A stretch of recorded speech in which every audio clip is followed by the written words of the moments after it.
नमस्कार।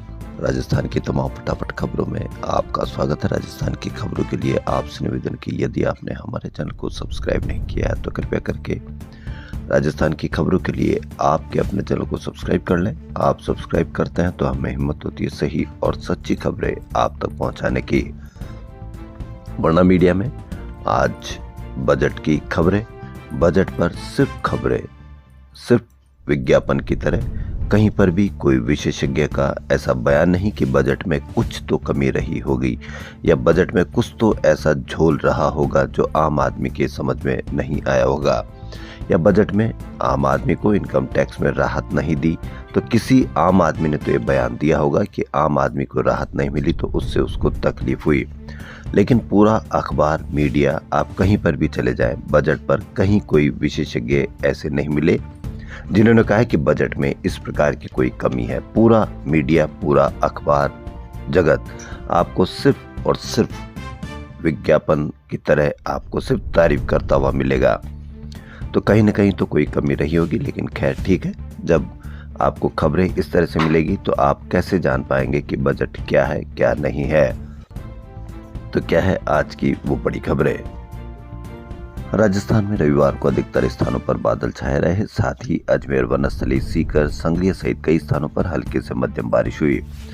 वहीं कोटा, चित्तौड़गढ़ के रावतभाटा व बारा के मुंडिया सहित कई स्थानों पर ओलावृष्टि भी हुई। बीती रात राजधानी जयपुर में भी हल्की बारिश दर्ज की गई। मौसम में बदलाव के बावजूद रविवार को दिन और रात के तापमान में 3 डिग्री की बढ़ोतरी दर्ज की गई।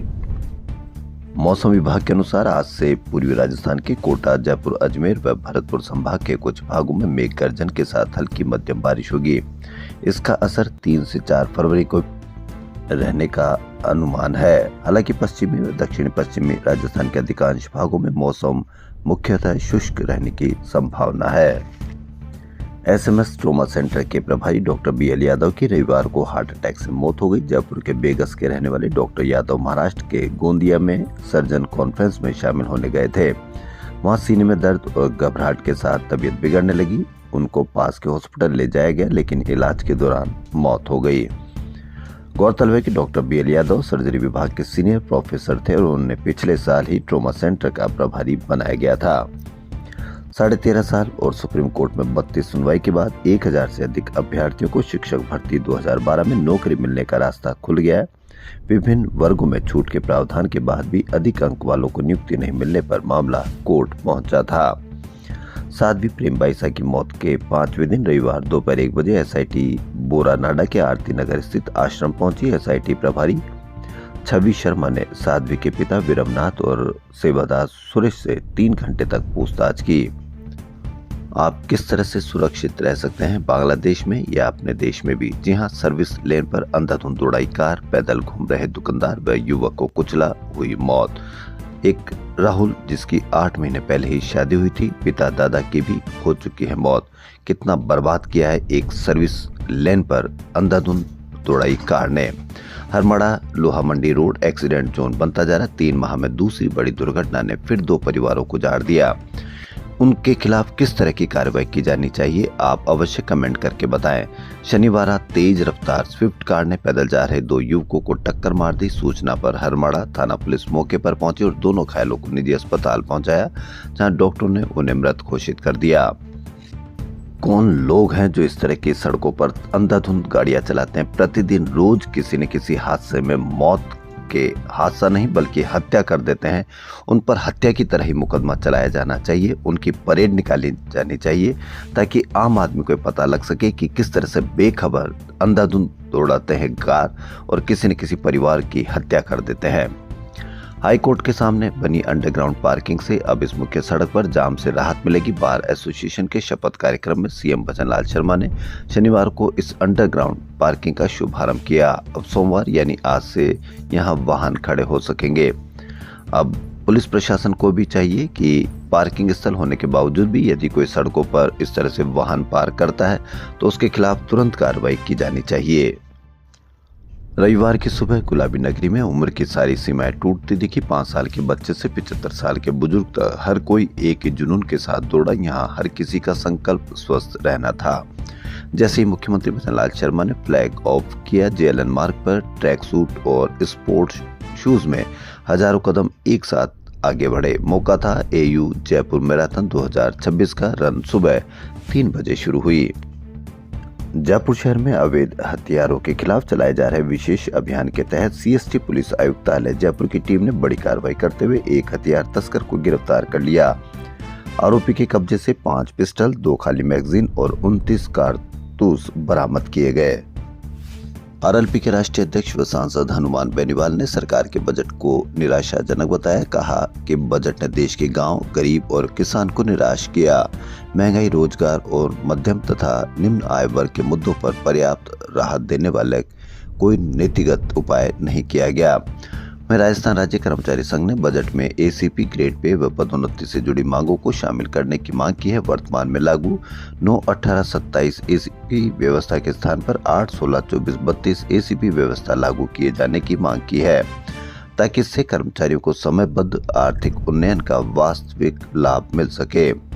कर्मचारी संघ के अध्यक्ष महेंद्र शर्मा ने राज्य सरकार से आगामी बजट में कर्मचारियों के हितों से जुड़ी महत्वपूर्ण मांगों को शामिल करने की अपील की है। राजस्थान में आंगनबाड़ी कार्यकर्ता सहायिका को मानदेय 6,000 से 10,000 रुपए मिलता है, जबकि न्यूनतम वेतन 24,800 रुपए है। न्यूनतम मजदूरी को लेकर गुजरात हाईकोर्ट ने भी कार्यकर्ताओं के पक्ष में फैसला किया। इसी तरह से राजस्थान में भी आंगनबाड़ी कार्यकर्ता को 24,800 और सहायिका को 20,300 रुपए दिए जाने का फैसला करना चाहिए। बजट पर प्रदेश कांग्रेस अध्यक्ष गोविंद सिंह डोटासरा ने कहा कि बजट निराश करने वाला, इसमें राजस्थान के विकास के लिए कोई प्रावधान और घोषणा नहीं है, न कोई योजना है, न विशेष पैकेज की घोषणा। ईआरसीपी को राष्ट्रीय परियोजना घोषित नहीं किया गया। जल जीवन मिशन में कोई विशेष पैकेज नहीं दिया गया। ये प्रदेश के साथ सौतेला व्यवहार है। कांग्रेस के राष्ट्रीय महासचिव एवं पूर्व डिप्टी सीएम सचिन पायलट ने बजट को दिशाहीन एवं भ्रमित करने वाला बताया।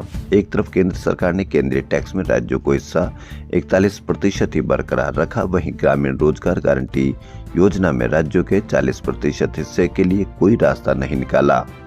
राज्यों की हिस्सेदारी 45% की जानी चाहिए। वहीं पूर्व सीएम अशोक गहलोत ने कहा कि राजस्थान का बजट भाषण में कोई मेंशन न होना प्रदेश के साथ हो रहे सौतेलेपन की झलक है। ईआरसीपी को लेकर कोई जिक्र नहीं हुआ, नहीं राजस्थान में किसी नई रेलवे परियोजना या मेट्रो प्रोजेक्ट की घोषणा हुई। वहीं नेता प्रतिपक्ष टीकाराम जूली ने बजट को दिशाहीन, जन विरोधी बताया। कहा कि बजट बाजार की स्थिरता के लिए भी घातक साबित हुआ। बजट में डॉलर के मुकाबले लगातार गिरते रुपए की मजबूत करने की कोई ठोस कार्य योजना नहीं दिखी। आसमान छूती महंगाई को नियंत्रित करने के लिए कोई प्रभावी कदम नहीं उठाए गए। अलवर कस्बे के कृषि उपज मंडी प्रांगण में रविवार को सामाजिक एकता मंच के तत्वाधान में पूर्वी राजस्थान क्षत्रिय महासमागम का आयोजन हुआ। महासमागम में पूर्वी राजस्थान के 10 जिलों से राजपूत समाज के हजारों लोगों ने भाग लिया। वक्ताओं ने सामाजिक एकता, समरसता और समान अवसरों पर जोर दिया। पंचायती राज चुनाव से पहले ईडब्ल्यूएस आरक्षण पर रुख साफ करे राजनीतिक दल। राजस्थान के मुख्य सचिव वी श्रीनिवासन ने रविवार को समाज कार्य अनुसंधान केंद्र बेयरफुट कॉलेज तिलोनिया का दौरा किया। इस अवसर पर बेयरफुट कॉलेज एवं राजीविका के संयुक्त तत्वाधान में संचालित सोलर दीदी प्रशिक्षण कार्यक्रम के अंतर्गत सोलर दीदी प्रशिक्षणार्थियों को संवाद कार्यक्रम आयोजित किया गया। खेजड़ी बचाओ आंदोलन को लेकर बीकानेर में सोमवार को महापड़ाव की तैयारी है। महापड़ाव के कार्यक्रम को रविवार को अंतिम रूप दिया गया है। करीब 50,000 लोगों की व्यवस्था की गई है। राजस्थान रोडवेज लोगों को सुविधा देने के लिए छोटे शहरों और कस्बों में बस स्टैंड बनाने पर जोर दे रहा है। राज्य सरकार की बजट घोषणाओं की अनुपालना में नए बस स्टैंड विकसित किए जा रहे हैं, लेकिन कई जगहों पर रोडवेज प्रशासन को जमीन नहीं मिल पा रही है। राजस्थान माध्यमिक शिक्षा बोर्ड की 10वीं और 12वीं की परीक्षाएं 12 फरवरी से प्रारंभ होगी। बोर्ड ने इन परीक्षाओं की तैयारी पूरी कर ली है। इस बार बोर्ड परीक्षा में कुल 19 लाख से अधिक विद्यार्थी शामिल होंगे। बोर्ड ने इन विद्यार्थियों की परीक्षा के लिए राजस्थान में 6,193 परीक्षा केंद्र बनाए हैं। इन केंद्रों में से 20 केंद्र अति संवेदनशील और 31 केंद्रों को संवेदनशील घोषित किया गया है। जयपुर जिले में विद्यार्थी और परीक्षा केंद्रों की संख्या सर्वाधिक है। 500 परीक्षा केंद्रों पर 1.98 लाख विद्यार्थी परीक्षा देंगे।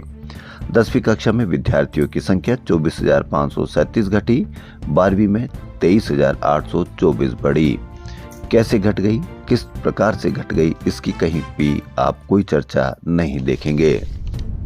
राजस्थान की खबरों में फिलहाल इतना ही, क्योंकि बजट में आप कहीं पर भी कोई कमी नहीं देखेंगे और न ही कोई इसमें तुलना करेंगे। कहीं चाहे सीए हो चाहे विशेषज्ञ हो, आपको बजट की कोई कमी नहीं बता पाएगा, क्योंकि बजट में कमी है या नहीं है आपको मीडिया या प्रिंट मीडिया ही आपको बताता है। जब कोई खबर ही इस प्रकार की नहीं होगी तो आपको पता ही नहीं चलेगा कि बजट में क्या कमी है, क्या पूर्ति है। राजस्थान की खबरों में फिलहाल इतना ही। धन्यवाद।